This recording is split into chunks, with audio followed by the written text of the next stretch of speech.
What do you think about the people saying that this is abuse?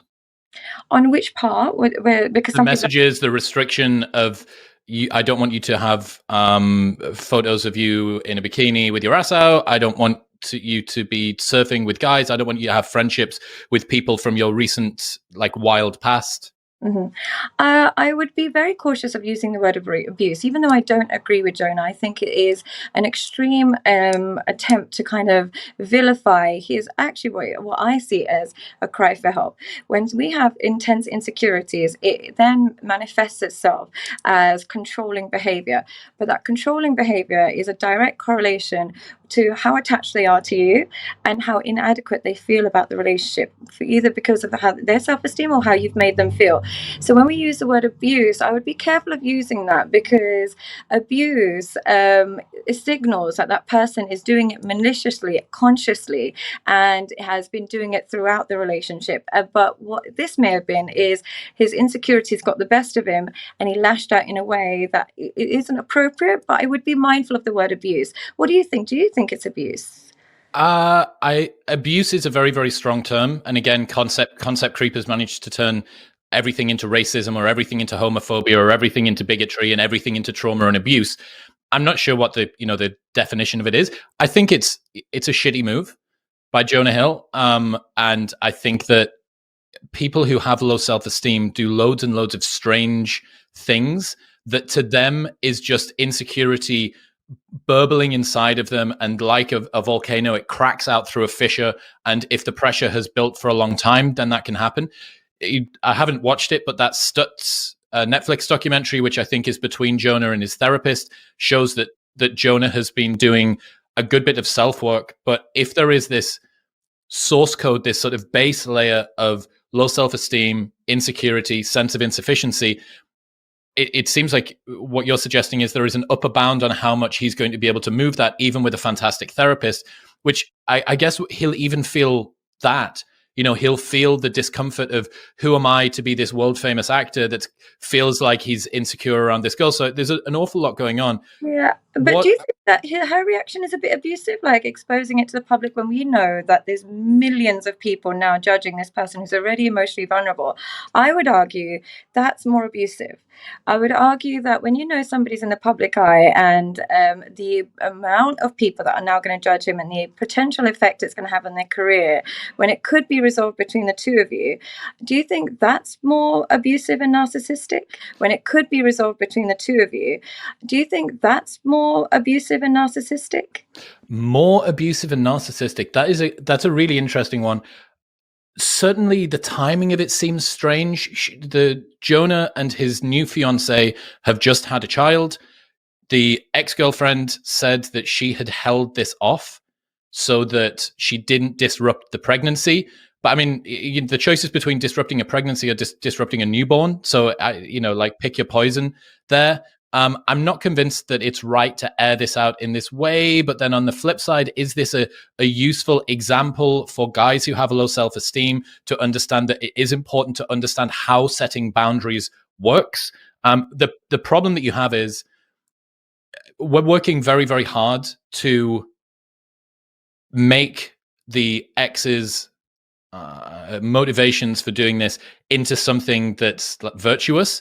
I think maybe you could say it helps other girls and women to feel like they can leave a relationship where the partner sets unreasonable boundaries. But the point is that these requests weren't insane. They were maybe overbearing, insecure, and poorly timed, and all of that nuance gets lost. And it's not even the ex's job to have a good idea of how public relations works for some A-list celebrity and to work out every different permutation of the second, third, fourth order effect. So it's just, as with everything, it's super messy. And there's a second set of screenshots that she just put out that came out today, and those include Jonah replying to her saying, using screenshots, or like replying with screenshots and posting screenshots to manipulate me, makes me feel like shit.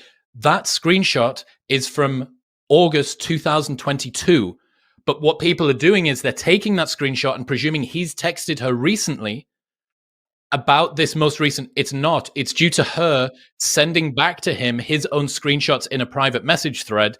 Then there's this other stuff that seems like he was sexting the ex only maybe 6 weeks or a little bit before he maybe got with the new girl, which is now the baby mama and fiance. So it's all just messy. There's But then can I misinterpretation. apologize, because then maybe I was misinformed, because me stupidly thought that they were together recently. I didn't know how badly she timed it. So then in that case, if I now know that she was actually his ex from some time back, she's the abuser. She's the abuser. And this is why she's the abuser. If you react in the moment, it's a cry for help. If you react a year later, it's a cry for attention. There's a big difference.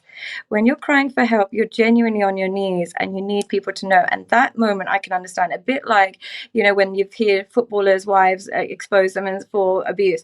But when it's a year later, it's so premeditated and it's such a way of casting a dark shadow on what could be a glorious time for him now. She's definitely the abuser in this relationship. What would you say to the people that would push back? Sadia, this is, no matter whether it was one day after or 1 year after, this is an appropriate opportunity to bring to light poor behavior from a partner in a relationship. This is going to be a landmark event which explains and shows to other women about exactly what is and is not acceptable behavior. And this girl has done a thing which helps the world to see exactly what this sort of guy is like and how this woman has dealt with it. That would be somewhat believable if she aired this or privately to the person that she believes he's now in a relationship with, because then there's no narcissistic reinforcement coming towards her. There is no victim mentality. There is no outcry of public, because narcissistic behavior, they love getting everybody to agree with them. There's none of that. There's no collective mindset. It's purely, I want to help. And then you can first start there. If that person's not heeding to your advice and then you go a bit more public over time, I can slightly understand that. But this it does not signal that at all.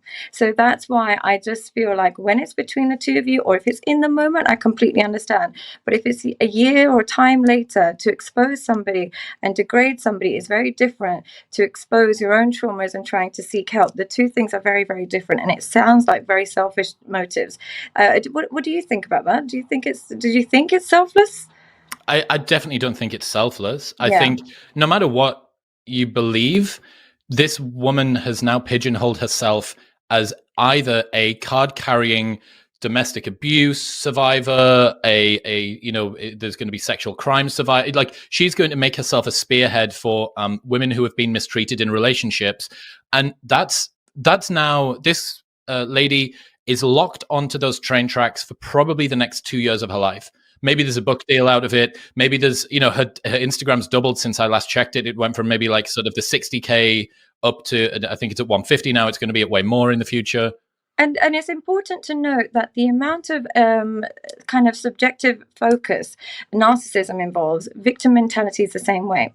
The amount you have to kind of focus on you and prioritize you that is required in narcissism is exactly the same in a victim.